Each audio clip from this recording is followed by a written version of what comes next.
just got done watching the Flash movie, which I thought was never going to get out of development hell, but it is finally here. It is coming to theaters next week. I got to see it early, and after 9 long years of development and hell, and then of course a whole fiasco with Ezra Miller behind the scenes, it was hard to get excited for this movie.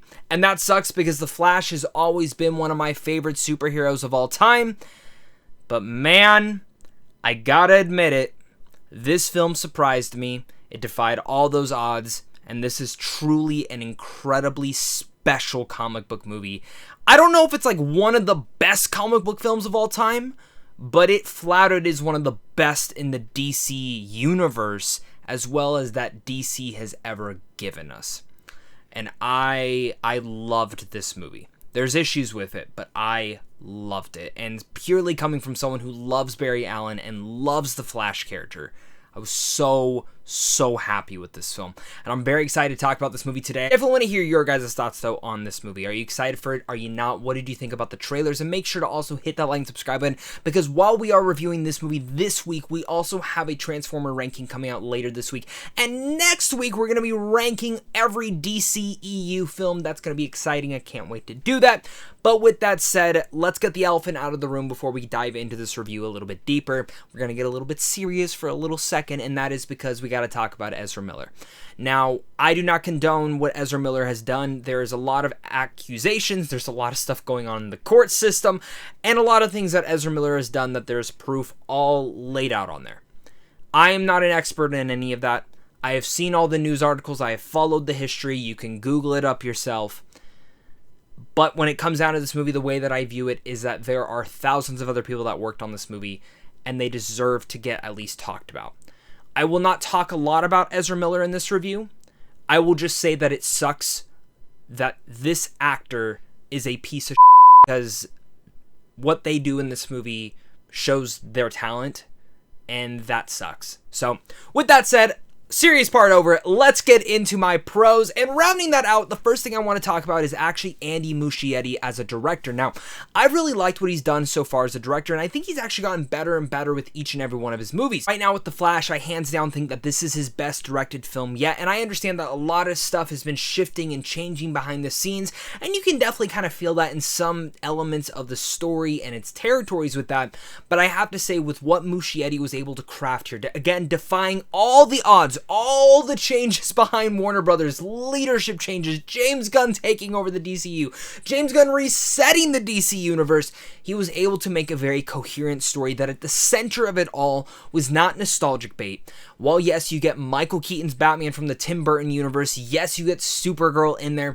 this is a Barry Allen story top to bottom, and I was so impressed with that from, again, top to bottom. It really took me back to see how grand that Andy Muschietti was able to tell a story like this. And he's able to use his tendencies as well as borrow a couple different similar styles from Tim Burton himself from back in the '89 world when Batman was created by him. And I thought that was actually special how Andy Muschietti, again, took that style, took that tone, brought it into the modern world and the sensibilities of that, but directed and made a Flash movie. Easiest way to explain what I'm talking about is, imagine that Tim Burton directed a Flash movie in 1989.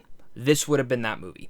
Hands down. I really love that Andy Muschietti, again, took that style, took that inspiration, but infused his love. Infused his love for the character, infused his own style, his weird and wackiness that, again, we saw a little bit of in It Part 1 and It Part 2, and you really see it all throughout this movie.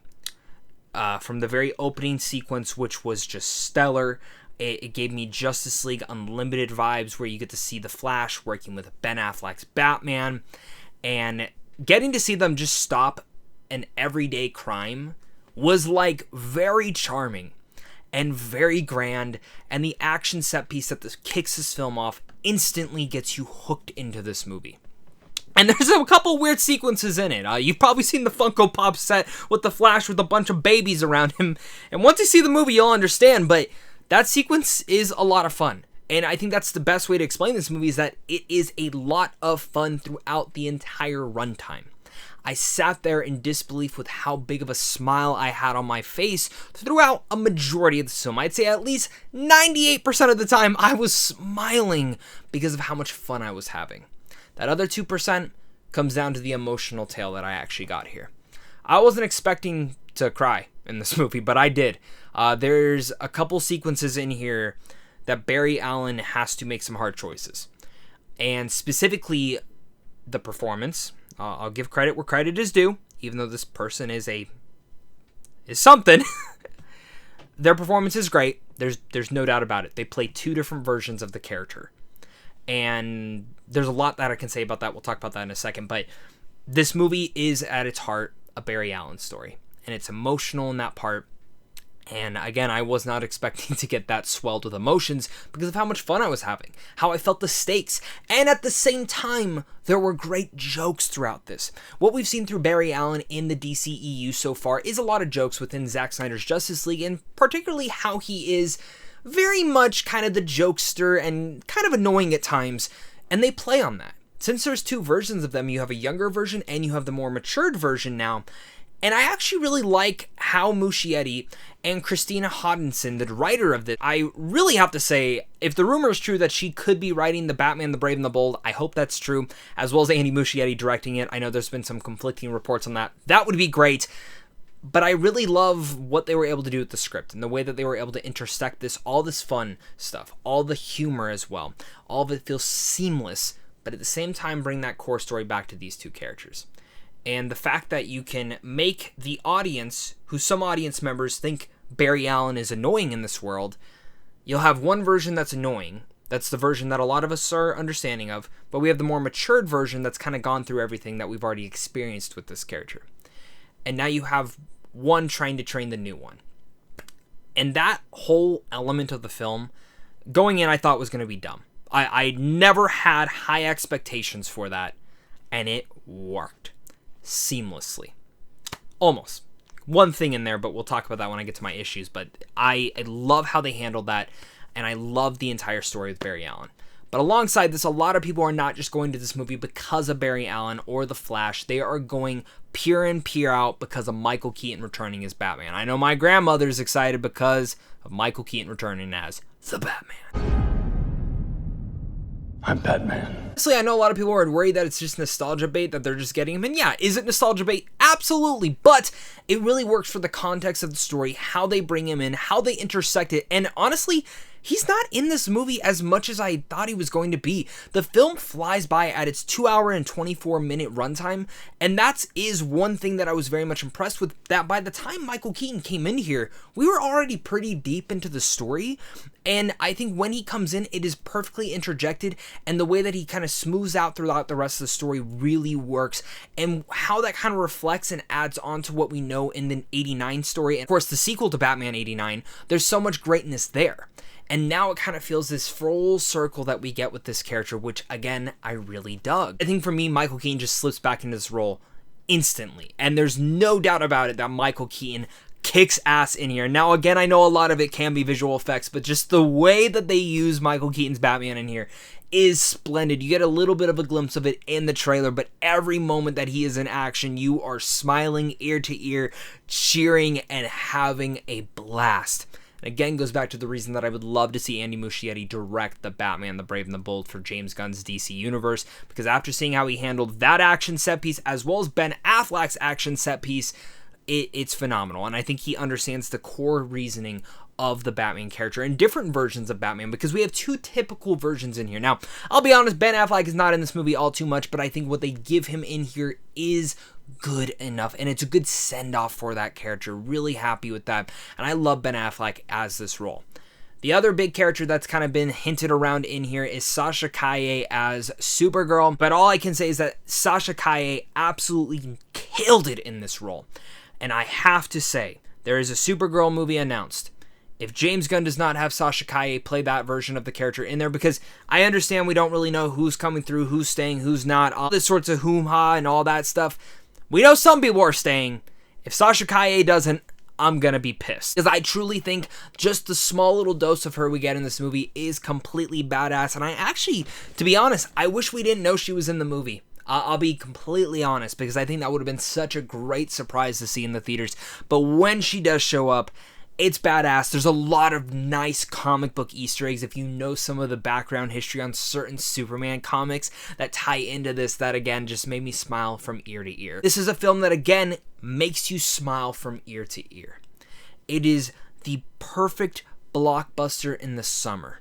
One that just makes you smile, forget everything going on out in the outside world, and you just completely feel intertwined inside everything. It's a time travel story. I mean, it's the Flash going back in time to save his mom, because Barry Allen uses his super speed to change the past, but after he attempts to save his family, he creates a world without superheroes, and that's where it leads us in to Michael Shannon returning as Zod, which was great. Again, not much in here, but it's always great to see Michael Shannon back in that role because he was fantastic in Man of Steel. The movie just continued to impress me, and I think, again, I can just go on and on about how much I love the action set pieces in here, whether it's with the Batman or the Flash or even, of course, Supergirl. That entire third act set piece that you've seen in a lot of the trailers with the Flashes working together and Supergirl flying around on the battlefield is great. I would have liked the location to be somewhere else personally, but it's just... it's badass. I cannot deny that. What they do in those moments is great. Do have this really cool version of the Speed Force, and I thought they made it look grand. Now, I kind of wish they would have played around a little bit more with how Ezra Miller's super speed works and how it looked on the screen. It always showed up a little bit differently, and sometimes the visual effects could take you out of that. We'll talk about that in a second as well. But I can't deny how awesome that was. And again, I came out of this movie giddy and excited, and the cameos itself, awesome. If you have not been spoiled on one that I'm shocked that the director just said out loud, I knew it was coming up, and I was still just like, that's awesome. And that's kind of just the best ways. I love this movie for all of what it gives. It gives a great story. It gives great emotion to it. It gives great action. And overall, you walk away going, damn, that's one hell of a movie. But let's talk about my issues. And there are a couple things that do hold this film back from being the greatest superhero film of all time, which James Gunn has said, this is one of his personal favorites. And he could just be saying that because he's the brand new president.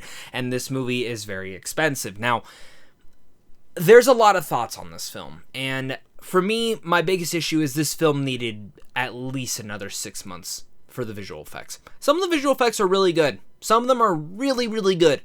And some of them are just this uncanny valley of, that does not look right.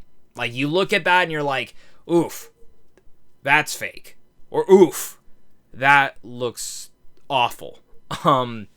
And primarily this is in a couple different sequences. One early on with some babies. Another one kind of sometimes when the two Flashes are on screen, you can definitely tell which one is the fake and which one is not. Sometimes that took me out of the experience. And there's just little things here and there where I'm like, that looks awful visual effects wise. And the cameos that I mentioned about, some of those are heavily visual effects. And while they're awesome, I can see that bothering some people. It didn't bother me because they're so small and minor, but they will bother some people. And then there's other times where the visual effects are great, but when they're not, they're awful. And, my hat goes out to all visual effects artists out there. A lot of them are being completely overworked. I just think this film, it needed to come out, but it also needed more time. And yeah, that has to be mentioned because a lot of people will be talking about that. The other thing is, of course, like I mentioned, James Gunn taking over the DC Universe. This is something that we know, and we don't know who's really much staying besides a couple people so far and what's kind of the plan. We know certain things, but not everything. And there's been rumors that a lot of reshoots have been going on to kind of fix some of this and course correct, and obviously Batgirl was canceled, Michael Keaton was going to be in that, so certain things that are kind of being set up for, say, Michael Keaton, or in general, other characters, they're kind of just whisked away. And it's not really there because, let's be honest, we're probably never going to see a lot of these people ever again. Or in general, this context in this story and what they're trying to tell here and what happens at the end of this. So I'm very curious to see how they play around with the world, the DC world in general after this movie. But yeah, there's some things where you can kind of tell it's a little bit messy here and there and they don't really connect things all together too much. Last but not least, the villain of this story it feels like they had one big idea for a villain, and I'm not talking about Zod. I'm not going to talk about who the actual villain of the story is, but I like the thematics of it. I like the thematical avenue because it does dive back into the Flashpoint comic book, but there's an element to it that kind of gets introduced very early on in the film, and when it comes back around, it feels like there's a whole middle plot line missing. And I wish they would have played around with that idea just a little bit more. But I love The Flash. Defying all odds, the film is incredible. Purely special in so many ways, with incredible performances, incredible action scenes, and an incredibly emotional tale that at the center of its story is Barry Allen. The thing that mostly impressed me is that this is, it's a love letter to DC in general, but it's actually a true love letter to what Zack Snyder had created within the DCEU. And whatever plans Gunn has, I will be excited for, but I will truly miss this iteration of the DCEU. With this Justice League, with these characters, with these actors. Kind of going back and rewatching a lot of these movies, it does get you a little bit emotional because while they're not perfect, it's a broken universe that the Flash kind of seems to finally be picking up and finding its core values. And I was just really impressed with this movie. And if it wasn't for those small little things, I could imagine this again being in my top 10 comic book films of all time. This is definitely, like, if you were to ask me to do top 30, top 25, I'd probably put this in there. I loved it. It's one of the best DCEU movies, and it's also one of my favorite DCU movies, and I thoroughly loved it as a Flash fan, and in general as a Batman fan, a Supergirl fan, everything you want to put it. This is what you want from a DC film. So with all that said, I'm going to give The Flash an A-. So much again, guys, for watching. I can't wait to hear your guys' thoughts. Make sure to look out for that DC ranking coming next week. And again, film is subjective. The visual effects could affect your viewing. Other things could affect your viewing. And again, the elephant in the room that I addressed could affect your viewing, or maybe you just don't want to see it. But definitely let me know down below what your guys' thoughts are. Thank you so much again for watching. And of course, until next time, stay classy.